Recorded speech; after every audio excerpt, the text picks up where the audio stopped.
there's no way I have enough strength in my hands to do this, okay? Arthritis slows down life for the 1 in 5 adults who have the disability. For Heidi McIntyre, something as simple as opening a jar is a challenge. Now people like Heidi can benefit from the gloves developed by engineers at Georgia Tech. The gloves simulate the restrictions of arthritis and reduce the ability to grip and turn by 35 to 50%. So that when you actually bend your fingers down, it gives you a resistance, and when you even open up your hands, it gives you the same resistance. The gloves are so tough. This 1930s sewing machine was the only thing that could sew them. Once they're on, they can show manufacturers what's easy to use and what's not, leading them to redesign products for everyone. Currently, hundreds of products receive this glove test, and about 1 in 3 fail. Arthritis sufferers hope those numbers will improve with more time and more research. With the Health Team 9 Health Watch, I'm Dr. Linda McClintock, Bay News 9.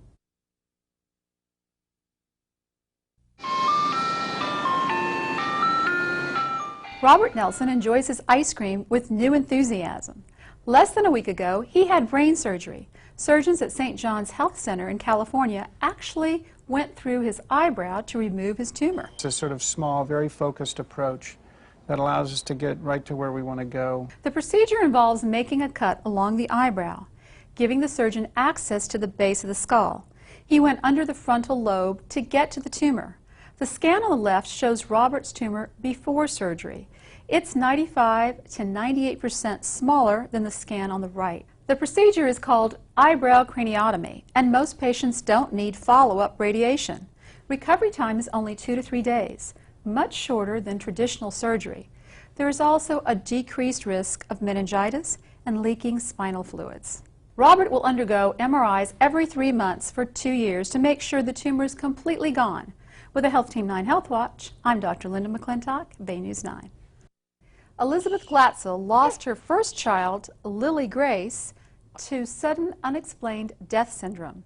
It affected her so much she became too scared to put her other children to bed. I would find myself having panic attacks, constantly checking on her. Lily Grace died just before her 2nd birthday from the condition that is just like SIDS, but affects children between the ages of 1 and 2 years old. As I found her, and it kind of went to the hospital, and when she was pronounced there, and we were sitting with her, you know, lifeless little body, and all I could think about was, you know, I mean, what happened? Recently, scientists at the Montefiore Einstein Center for Cardiogenetics had a breakthrough and discovered the so-called genes of death.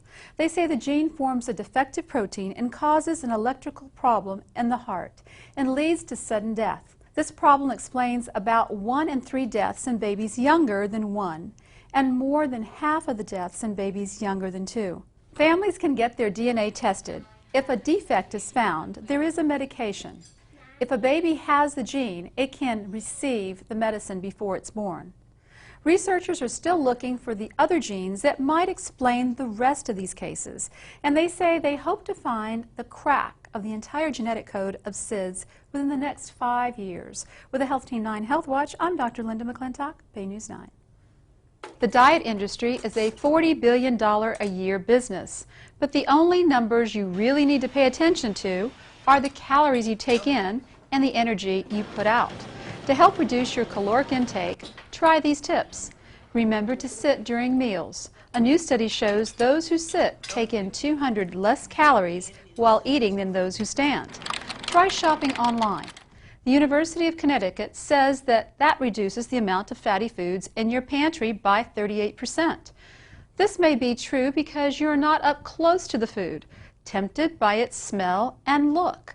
And remember, working out cuts your appetite.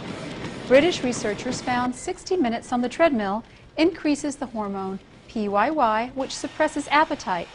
They also discovered lifting weights didn't curb the desire to eat, but yoga did. After 8 weeks of yoga, the average person lost 6 pounds. Another suggestion? Chew sugarless gum. Those who chew sugarless gum in the morning reduce their caloric intake by 68 calories at lunch. Despite the lowering of calories, participants didn't feel hungry or eat extra calories later in the day. With the Health Team 9 Health Watch, I'm Dr. Linda McClintock, Bay News 9. Pilot Mary Soffit received a diagnosis of breast cancer, not once, but twice, first in her 20s, then again 9 years ago. She had surgery both times. You don't really even mourn that loss of your femininity until after the procedure is done.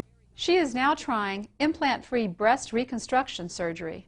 Doctors remove fat from one part of the body, like the stomach, and rebuild the breast. Now that we have these beautiful intact fat cells, we're able to take these fat cells and transplant them to other parts of the body. We know that by taking the fat cells out intact, we also have stem cells that are intact in there as well, and these stem cells will also aid in growing the new blood vessels to the fat cells that we've transplanted, and there also is some hypothetical theories that suggest that these stem cells will also turn into more breast tissue as well. The American Society of Plastic Surgeons previously placed a ban on this type of procedure over concerns that dead fat cells could interfere with mammograms. But the ban was lifted last year. With the Health Team 9 Health Report, I'm Dr. Linda McClintock, Bay News 9. There are many reasons why supplements may sound like a good idea. Many hope they can help you slim down, bulk up, and improve overall health and memory. Multivitamins and other supplements work best when they're added to a healthy diet, not replace needed foods. Supplementing the antioxidants vitamin A, vitamin E, and beta-carotene will up the risk of dying by 16%. That's because many believe it's okay to go over the recommended amount. And you also risk nutrient interactions. High levels of fat-soluble vitamins like A and D can lead to liver damage. And remember, supplements are not regulated by the government. To avoid overdosing on supplements, make sure you don't take more than 100% of the dietary reference intake, or DRI. With a Health Team 9 Health Watch, I'm Dr. Linda McClintock, Bay News 9.